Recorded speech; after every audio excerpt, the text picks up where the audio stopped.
Halo pemirsa GPR TV, dari Sabang sampai Merauke, dari Miangas hingga Pulau Rote. Bertemu lagi bersama saya Muna Azharinisa dalam program Kobil Newsroom.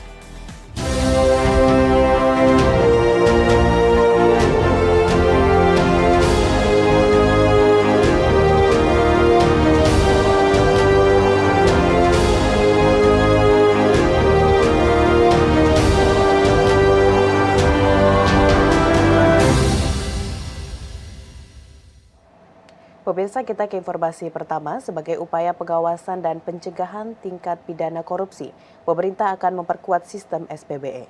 SPBE menjadi pintu gerbang transparansi pemerintah melalui keterbukaan dan kemudahan pertukaran data antar instansi pemerintah, pelaku usaha, dan masyarakat.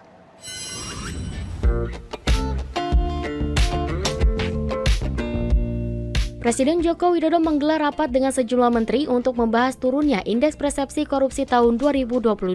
Sebagaimana diketahui, Transparansi Internasional Indonesia telah merilis skor Indonesia yang anjlok 4 poin, yakni dari 38 menjadi 34 dan berada pada urutan 110 dari 180 negara. Menko Polhukam Mahfud MD menyampaikan bahwa korupsi politik dan konflik kepentingan para pejabat menjadi salah satu penyebab utama turunnya indeks persepsi korupsi Indonesia.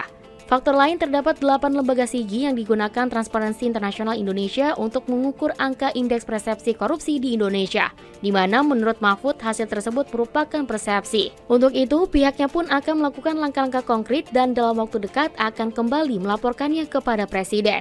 Mahfud juga berharap ke depannya seluruh kementerian di Indonesia beralih ke sistem digitalisasi dengan sistem pemerintahan berbasis elektronik, sebagai upaya pengawasan dan pencegahan tindak pidana korupsi. Tapi tidak apa-apa, itu hak dari TII untuk membuat agregasi, dan kami menghargai upaya TII itu sebagai persepsi. Persepsi itu bukan fakta, sehingga kami perbaiki juga dari sudut persepsi. Berterima kasih kami kepada TII. Dan sekarang untuk itu kami sedang menyiapkan satu langkah yang lebih konkret tentang sistem pemerintahan berbasis elektronik. Sehingga tidak ada lagi tawar-menawar apa lewat lisan apa lewat di situ. Kalau mau proyek dengan Indonesia, ini pedomannya siapa yang menang ambil. Nah itu SPBE terutama untuk APBN. Dan dari SPBE itu, sistem pemerintahan berbasis elektronik itu semuanya akan terkontrol setiap hari oleh pemerintah pusat. Apa yang terjadi di daerah maupun di masing-masing kementerian dan lembaga. Tanggapan Presiden tentang pernyataan-pernyataan pejabat seperti Pak Luhut dan yang lain-lain itu nanti biar Presiden yang akan menyampaikan apakah itu tepat apa tidak. Tetapi memang tadi disampaikan di dalam rapat bahwa ini juga mempengaruhi turunnya indeks, seakan-akan pemerintah itu tidak mau titik. Tetapi apakah itu betul apa tidak, itu nanti kita tunggu rapat berikutnya. Itu tadi dibahas juga karena itu dianggap baik oleh masyarakat sipil yang kami undang, lembaga-lembaga sipil yang kami undang, maupun tadi dari hitung-hitungan Ketua KPK, memang itu sangat berpengaruh sehingga agak anjlok dalam minggu-minggu saat itu. Di kesempatan lain, Presiden Joko Widodo mengingatkan kembali kepada aparat penegak hukum untuk tidak pandang bulu dan tebang pilih dalam menindak pelaku pidana. Presiden mencontohkan ketegasan yang dimaksud seperti saat aparat memproses hukum kasus mega korupsi Asabri dan Jiwasraya. Untuk itu, Presiden didampingi Menko Polhukam Mahfud MD, Kapolri Jenderal Listio Sigit Prabowo, Jaksa Agung ST Burhanuddin, dan Ketua KPK Firly Bahuri menekankan kembali para aparat penegak hukum untuk berlaku profesional dan sesuai dengan aturan hukum yang berlaku. Presiden juga mendorong agar rancangan undang-undang perampasan aset dalam tindak pidana korupsi segera menjadi undang-undang. RUU tentang perampasan aset dalam tindak pidana dapat segera diundangkan. Dan RUU pembatasan transaksi uang kartal segera dimulai pembahasannya.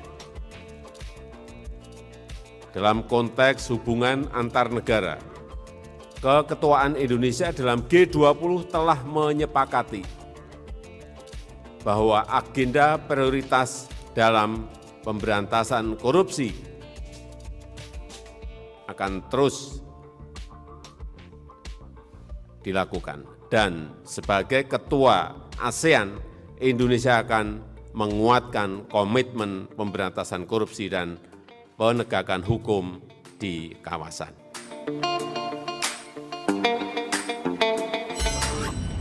Kita ke informasi terkait PSSI pemirsa. Komite PSSI mengumumkan calon ketua umum, wakil, dan calon komite eksekutif PSSI periode 2023-2027. PSSI akan menggelar kongres luar biasa untuk pemilihan ketua umum pada 16 Februari mendatang.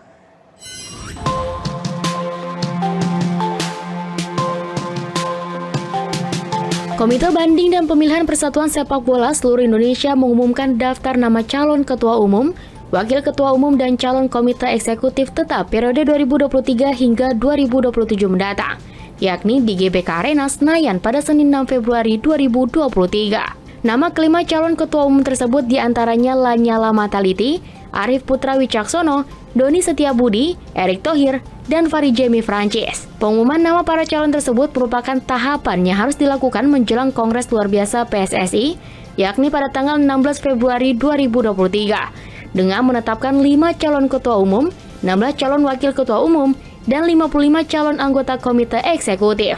Ketua Komite Pemilihan PSSI Amir Burhanuddin dalam keterangannya mengungkapkan bahwa pemungutan suara yang dipakai nantinya akan menggunakan mekanisme 50% plus 1 dengan jumlah pemilik suara dalam KLB PSSI sebanyak 87 suara yang berasal dari 34 asosiasi provinsi, 18 Liga 1, 16 klub Liga 2, 16 Liga 3, Federasi Futsal Indonesia, Asosiasi Sepak Bola Wanita Indonesia, dan Asosiasi Pelatih Sepak Bola Seluruh Indonesia.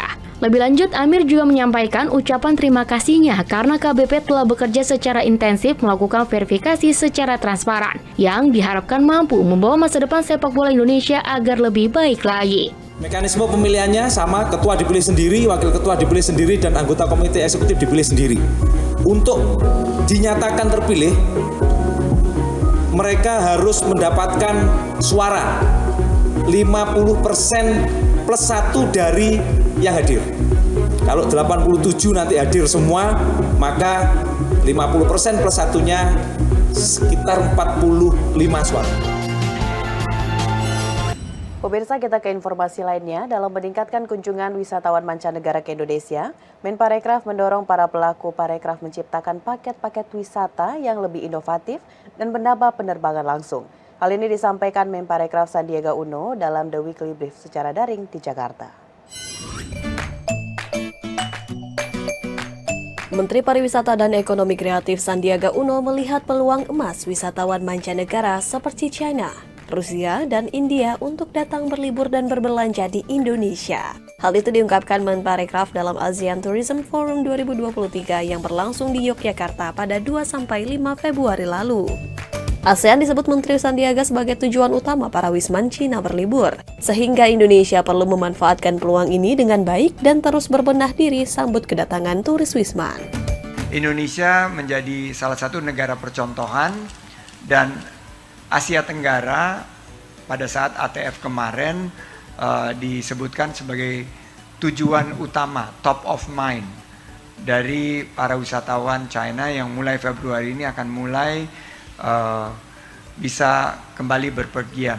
Dan melalui informasi yang kami dapatkan saat ATF, banyak sekali minat grup untuk kembali berwisata di negara-negara di Asia Tenggara.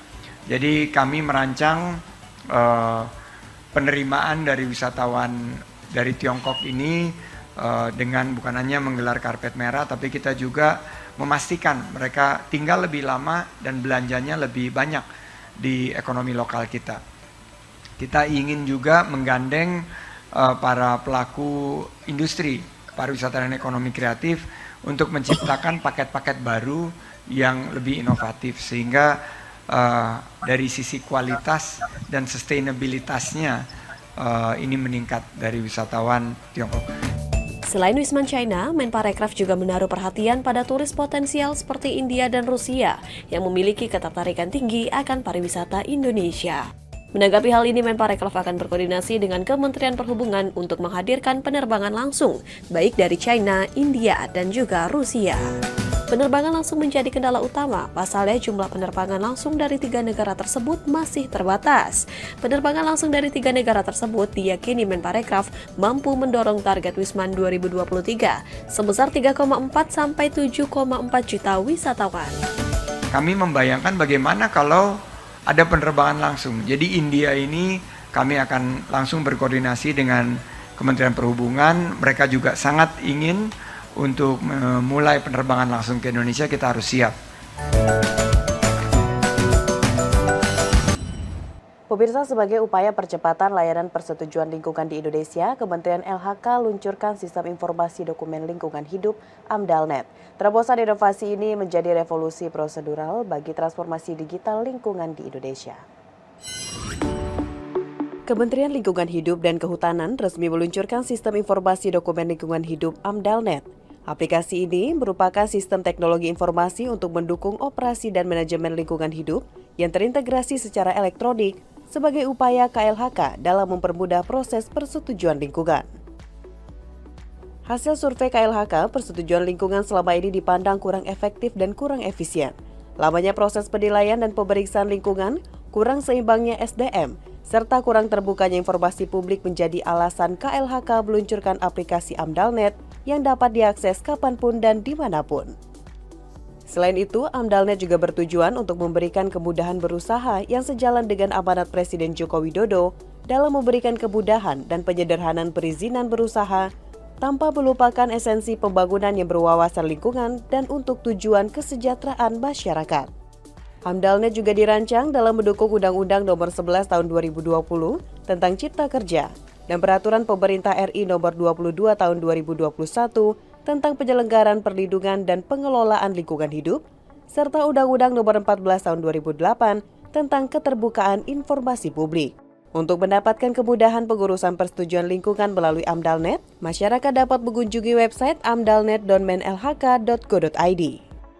Komitmen, kolaborasi, dukungan, dan peran aktif seluruh user, stakeholders yang terlibat dalam penggunaan AMDALNet tersebut sangat diperlukan untuk kelancaran dan efektivitas AMDALNet sebagai tools, alat dalam layanan percepatan proses persetujuan lingkungan. Meskipun sampai saat ini untuk kegiatan menengah tinggi dan tinggi masih berproses dan masih secara terbatas terintegrasi, belum dapat secara penuh integrasi dengan OSS RBA. Tadi Pak Dijen sudah menjelaskan juga roadmap dan prosesnya untuk sampai ke sana. Namun AMDALNet telah dapat dimanfaatkan atau digunakan untuk saling menunjang. Pemirsa, setelah jeda kami akan kembali dengan berbagai informasi lainnya. Tetaplah bersama Kominfo Newsroom.